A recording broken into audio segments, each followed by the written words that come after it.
Thanks so much for joining us today. I'm super excited because today I get to talk about one thing that is very dear to my heart, and that is soccer. And last week, I was tuned in to the World Cup draw. And what's incredible is I was actually on a call in that moment while the draw was going on. But as I was tuned in and watching this production they were putting on, it brought me back to a story in my own head of when I attended the World Cup in 2010. And I was going back and forth after seeing the draw that the United States got, and I was super excited about the group that we're in. And someone said, "Well, aren't you worried at all about England?" And I said, "Well, historically," I said, uh, "England has had its woes. They've had great talent. Um, they've had great players. I mean, I can list so many of them, but I would say that if you asked an English fan of their international team, most of them would say, yeah, we've underperformed based upon how these players compete and play in the Premier League or wherever they play." So today I want to talk about, this is what's led me to this, is to think about as I went down the memory lane for me and saw this clip that I'm getting ready to show you. Um, it brought me to this point where that we as leaders that are leading people, that are leading our families, that are leading our world, that are leading ourselves, we have to be able to communicate the right stories to those that are relying upon us to motivate, inspire, communicate, prepare them to have success. And so if you're a leader out there, if you lead salespeople, or you're an HR leader, you're in marketing, if you're any type of leadership role, if you have you're not a leader, you're an individual contributor, but you have kids, you're leading them.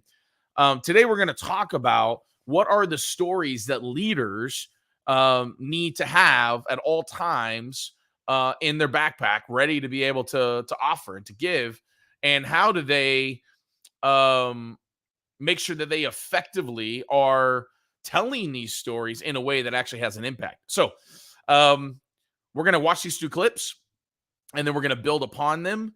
And what I want you to be thinking about is I want you to be thinking about performance. I want you to be thinking about inspiration. I want you to be thinking about somebody that, is trying to hit quota or KPIs, or trying to lead their team, trying to increase revenue in the organization, trying to improve culture, trying to make sure that there's a high retention of both internal employees as well as with customers. Remember that we have to remember that we have an internal, an external, and a hybrid audience. And those audiences that we have to be communicated effectively with, and we are all serving in a leadership role with those. So without further ado, watch this first clip. Dempsey. Oh, and Rodgers let it in. It's a howler. And the USA are level. And England's goalkeeping question. Obviously, the reason why I remember this clip is because it was the USA that benefited from this goalkeeper making this blunder. And I'm watching this game. I was unable to go all the way to where the United States was actually playing in South Africa. A long story, but you should go take a look at it. It had rain.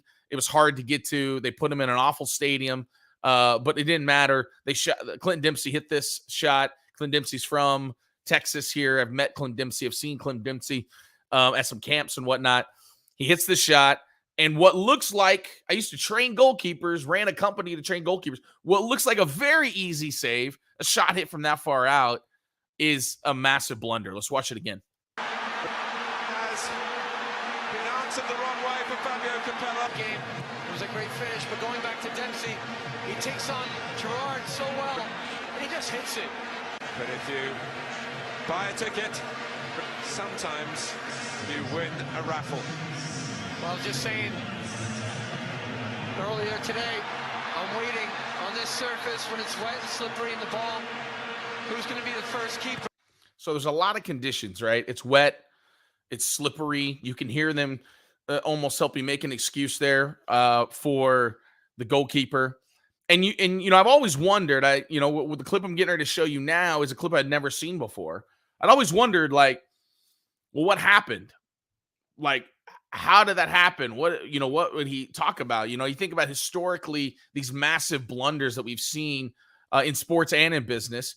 I always think of the Bill Buckner, ground ball that he didn't fill that then led to the Mets winning the World Series. And he finally came out and talked about it, right? But you think about some of these blunders that some of these athletes have had, and you're like, well, what was going on? Well, in this case, this I foresee is a preparation issue. Didn't prepare for the game, wasn't ready because of the rain. The way that he was trying to make that save with the rain, with it skipping. I would have been telling my goalkeepers, hey, we need to go back to the traditional save of how we're going to save that ball and how we're going to collapse dive on top of that. I've been extra cautious about it. If I felt like the pace was too hard, I'm pushing that ball outside of the goal instead of actually trying to collapse on top of that ball. So that's the first thing I would say. Number two, I would say, why wasn't there more mental training on knowing, hey, they're going to be hitting a lot of shots because it's wet, because it's rainy. All these things going through my head as a goalkeeper. What we have to understand is that goalkeepers primarily, they're back there all by themselves. There's only one of them on the team. And so there's a massive mental game going on. And also consider this. Our team can not score a goal, can go for 90 minutes, not score a goal, and then in stoppage time, one goal creased by the keeper, and the keeper feels responsible for losing the game because of that one goal. We all know, well, you may not know, but most teams understand that it's a team effort. It's not just one shot or one thing. Now, in this case, that one shot would have felt like, yeah, the keeper really hurt us there. We're going to have a lot of issues. We're going to have a lot of making up. And that doesn't give us very much faith. Now, I want you to see this video clip. Now, it's about a 4-minute clip, and I'll pause in between, and we'll talk about it. But I want you to hear from Mr. Green himself talk about what led up to him being in goal on that day in that condition, and how the leaders of his team may have not been communicating and telling him the right stories to prepare him. Talk about a little bit more about your career and England and the 2010 World Cup in South Africa, which should really have been the highlight of your career, and perhaps it was, but it also became one of the most difficult. It wasn't the worst, yes, go on. It became one of the most difficult parts of your career as well, didn't it? So let's go back first of all. You went there with David James and Joe Hart as well. Yep. Who was the number one in your mind when you? So he's talking about goalkeepers, and he's saying, okay, you got David Green, you got David James, you got him, and you've got Joe Hart, and there's 3 keepers. Who's number one? He's asking who's number one. Who's the top of those 3 keepers? He's going to explain a little bit. He's going to go into detail for us. You went numerically, literally, David James was. He had number 1 on his shirt. Now, whether that means anything, you look at it, and I read it and said, well, he's got the number 1 shirt. That's something. Okay, so right off the bat, the story that Rob's telling himself there is, well, David James has got the number 1. So if he's got the number 1 jersey on, he's number 1, not me. I'm not the number 1. That means that he's probably going to be the starter for game 1. Now, I want you to think about that as a leader. When you're communicating, when you're messaging, when you're sending out messages, when you're hosting events, when you're talking to your audience, you are literally preparing them to tell themselves a story. And so when I'm communicating to my salespeople, the way I communicate to them as a team collectively, and the way I communicate to them individually, is setting them up for the way that they're going to prepare for the game, for live, for the real. So we're in our meetings. How are we communicating? What are the stories that we're telling them in those meetings to actually see what they do when they're on the phone call prospecting? When we are on a one-on-one, what am I saying and doing to help them grow and improve and become the person that we believe that we can as an organization, so that when they're live, when they're in the game, the battlefield, the situation with the customer, with the prospect, that they are prepared, they have prepared themselves, and they're ready to have success. Let's keep going. In truth, no one knew. It was a weird situation where I played a lot of the qualifiers and then had gotten sent off in the penultimate qualifier against the Ukraine. And they called Ben Foster in to play the last game. So they call in a keeper that isn't even one of the 3 that are rostered to come in and play one of the qualifiers. Now we're really confused. Who's number 1? Who's not? I bet if we were to talk to the English head coach, obviously is no longer the head coach, to let you know. He probably would have had a tactic or a strategy or a reason. I wonder if he was talking to the goalkeeper coach, or if he had full on, no, this is what we're doing. If the goalkeepers ever communicated, this is how we feel. We don't know who's number 1. We're nervous about what this is. Let's keep going. At Wembley in the last qualifier, which was a dead rubber anyway, because we'd already qualified. So it threw question marks in the air. We then went into the pre-tournament friendlies where I played my fair share. Thought I'd done well enough, but there was never anything concrete. There was never a nudge from the manager. There was never anything publicly. And it was something that played on your mind, not so much that you genuinely didn't know. You don't know how to prepare. You don't know how to prepare. You don't know how to prepare. You don't know how to prepare if you're not the one that's going to be number 1. You don't know how to prepare if you're not going to be the starter. Now, some would say, nah, that's a complaint. Everyone needs to be ready to prepare. No, everyone needs to serve in their role. Everyone needs to serve in who they're going to be. We had this adage when I was a coach. I used to say that number 25 on the team needed to practice for number 1, and number 1 needed to play for number 25. And what I would tell you is that we need to be able to communicate to our people based upon where they are at in their overall development as a rep, as a leader, as maybe a customer or a prospect, whoever they are and wherever they're going. I need to communicate to them, meet them where they are, communicate to them here, but also be casting that future and that vision of what they want. Well, that all comes down to knowing my audience. My guess is in this situation is that the head coach did not know his audience. He didn't know that the keepers in their mind were like, well, I don't know how to prepare. I don't know what to do if I don't know that I'm number 1 or David's number 1 or Joe's number 1. Who's number 1? Who's going to be starting in that game? Because if you would have told me, hey, they're the one that's going to be taking this demo. They're the one that's going to be, meeting with all of the top clients. Okay, great. Let's prepare them. How do I serve them? How do I help? Okay, are the notes in the CRM effectively? When I think about the relationship between, say, an SDR and an AE, or I think about the relationship between a salesperson to then a customer success or customer service manager, all of those are different roles that we serve in the organization, but we have to understand, how are we supporting the other role? We have to understand our place and who we are in the organization, and we got to be able to freely communicate where we want to go. What is the future that we want? So the 4 points I wrote down here is we have to know our audience. As a leader, we have to know our audience so well to know what are the stories that I am crafting to compel my audience. And in this case, there was no stories really being told verbally. The only stories are being told of, I don't know, we don't know. Keep listening. prepare the same, and it's not in your mind, and you'll know the same. If you know you're playing, you prepare the same way, or you have a set way of preparing, and you couldn't. I didn't, and that's something that, and you get phone calls every day from people. Are you going to play? Are you going to play? And this builds up over 6 weeks in a pre. Rob, is that when you talk about a player as well? Is it different from a goalkeeper though? Sort of psychologically, mentally, because I think that position is so fragile in some ways. It just feels, even when I was at a club, you always needed to know who the number one was. So when you're talking about it, the same for the player, do you think there's more when it's a goalkeeper that you feel like you need to know? I think. So this is such a poignant question. Okay, listen.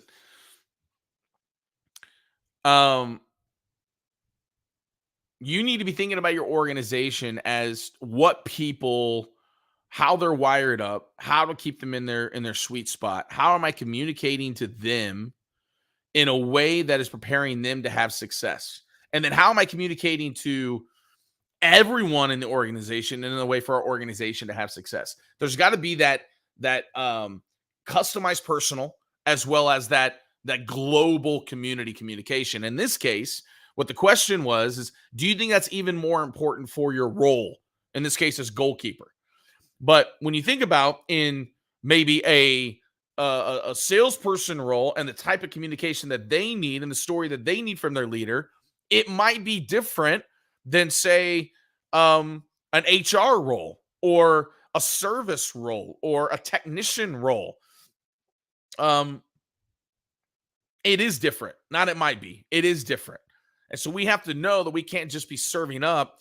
I'm gonna serve it up the way I would want it. I'm gonna communicate the way I would want. I'm gonna tell the story of the story I would want. As part of knowing the audience. And then we have to also know, we need to hear and know how they want to perform and what it is that we need them to accomplish.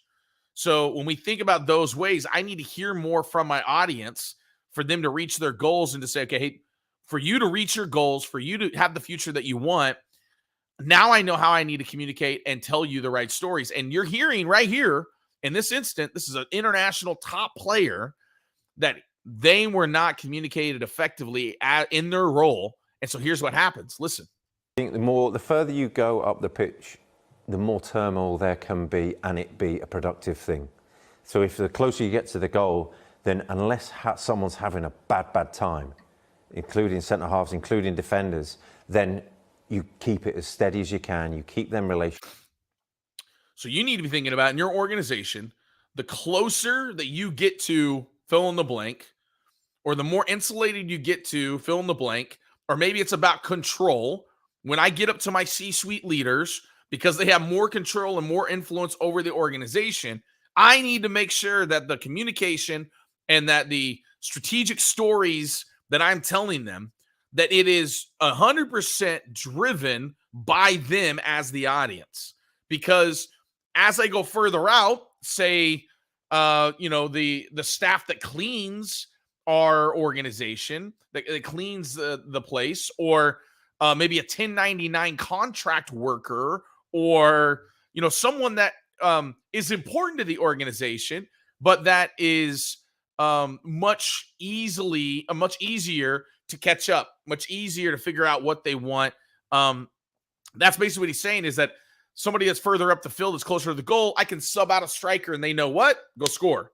But as we go further back, we have to be more organized. We have to be more steady. We have to be more dependable. So you need to be thinking about your organization in the same way as you're a leader who needs the more steady communication, who needs, as they get closer to the decision maker, harder influence, whether it's, sales. Okay, sales is actually bringing in new business. We need to make sure that sales is getting the right stories, both individually and as a group.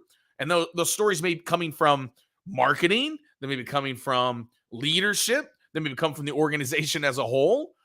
Customer service. Like, I want to retain 90% of our customers. Okay, then customer service. We need to make sure that internally in their department, we're communicating directly to them in the way that they can prepare best, know their role, and are knowing that this organization is setting them up for the future that they want. Keep listening.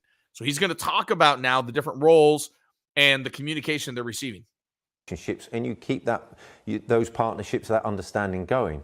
And the further you go up the pitch, if someone's having a worse time and they're an attacker, you can chop and change. You can switch it over more. I think for that goalkeeper centre-half partnership, no one knew who was playing. No one knew who was playing in the starting 11. So you couldn't build up those partnerships. I knew I wasn't. Well, it's interesting that you had a very different view on all of this. Did you have an idea who was going into that tournament as number one? No one had a clue. No one had a clue. No one had a clue. This is a leadership issue. When leaders aren't communicating effectively, even to professionals that we believe should be prepared, when we don't communicate effectively, then people don't have a clue, which then our productivity suffers, which then our revenue suffers, which then what we know is our people aren't going to be able to communicate effectively externally to our clients, our customers, to our internal people, to our partners. We can't communicate effectively if we aren't being communicated effectively internally too. We have to know do I feel safe here? What's my future here? And can I be vulnerable here? And you can see on the England national team in 2010, that was not the case. They may have felt safe, but it doesn't sound like the goalkeeper felt safe. So he didn't feel safe. I don't know who's starting and who's not. Did that situation make it so I'm not going to play anymore or whatever?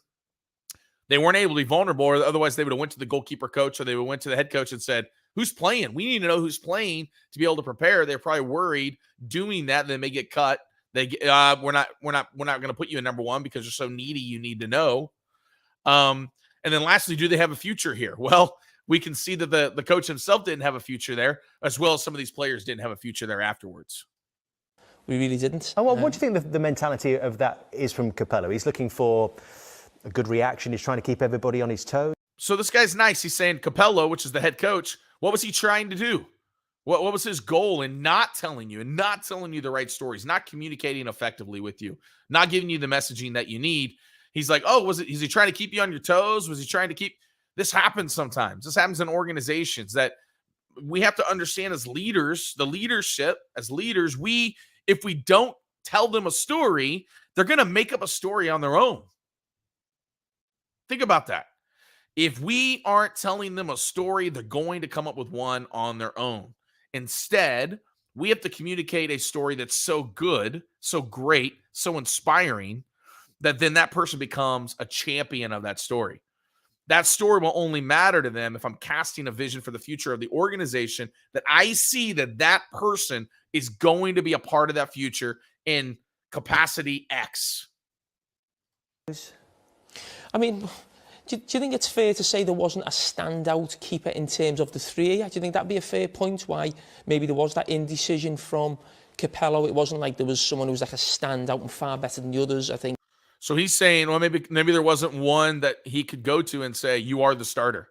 Yourself, David James, Joe Hart are all at that tournament, and people are not quite sure who the number was in terms of actually ability. There's no one a level or two above anyone else. I think you're looking at it in terms of ability, then you're looking at someone like David James had incredible ability. He was towards the end of his career and still was an athlete and was amazing. So this comes down to your culture internally, people knowing who they are, having self-awareness. And obviously as an athlete, it's easier to probably have it sometimes, but your people know. They know who's the top of the ability. They know who works harder than everyone else. They know who's an amateur still trying to get better. They know who needs more training and support and who doesn't. But what they don't want is we know it, but our leader isn't treating us that way, nor having those conversations with us based upon those circumstances to keep us in our most productive state of both mind and activity. Joe Hart was, the thing against him was that he was young and he inexperienced. He'd had the season at Birmingham. I was in the middle, but probably the least gifted goalkeeper out of the three. Least gifted goalkeeper out of the three. At least that's what he's telling himself now. Hindsight 2020. But remember, this is the guy that made that blunder. So let's keep listening. So if you'd swapped it all around, you'd have probably had a clear number one, and you sat there as the three of them, and it didn't help in that regard. And in the build-up, you're talking about there wasn't that consistency of selection. Consistency of selection. I can say it another way. There wasn't a consistency in communication. Not selection. There wasn't consistency in communication. The team didn't know. The keepers didn't know. The culture didn't know. The organization didn't know because there wasn't a consistency in communication. You did start the first game. When did you find out you were playing against America in the first game of the World Cup? Same time as you, when he turned the flipboard over and named the team. When he turned the board over before warming up, hey, you're the starter. I wonder how often we do that as leaders. I wonder how often that we just assume that they'll be prepared and be ready to go at any moment. And so we tell them an hour before. We tell them 30 minutes before. We don't communicate in a way so that We know they're not in conflict. We know that they are in the right place to have success in this presentation, in this phone call, in this event, in this speech, in this one-on-one, whatever it might be.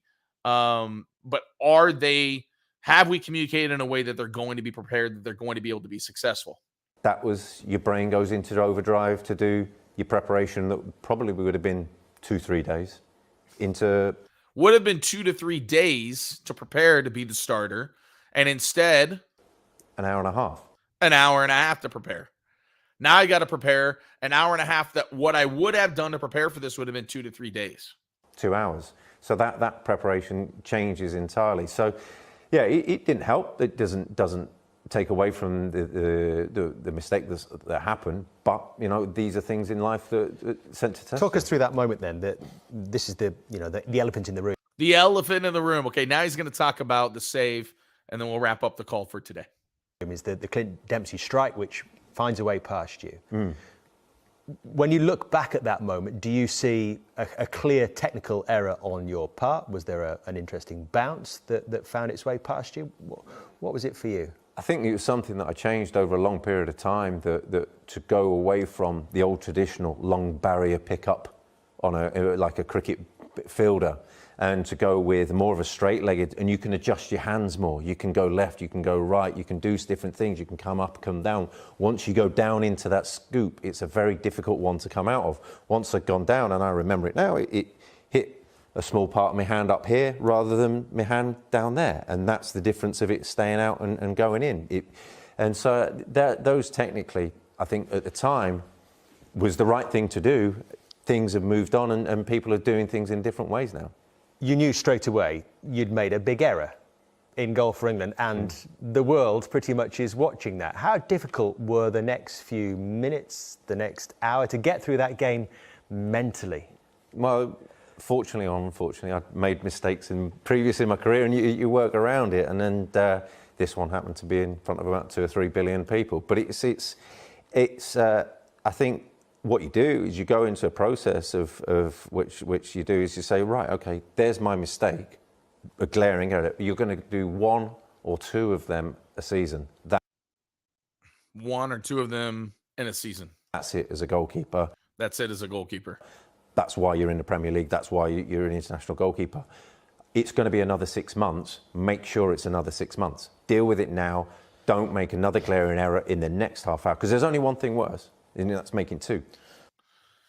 So the power in what he is talking about is that in the moment that he told himself this story, that, and we all do this, we win in the micro by the stories we tell ourselves. He tells himself this story of like, I only made 1 or 2 of these ever. And so I've got to consider, the next half of the game, the rest of the game, to not make another error. So his mind quickly moved from error to move on. His leader could have probably set him up to have less on his mind, to feel prepared. And whether or not the blunder would have been there or not, we'll never know. But what we do know is that he was unable to prepare to his highest peak, sweet spot, ready to perform, because of failed communication, failed consistency, failed story. So he then had to internalize and tell himself the stories that he told himself that then led to blundered goal, and then not the success that they actually wanted, in 2010 for the English national team.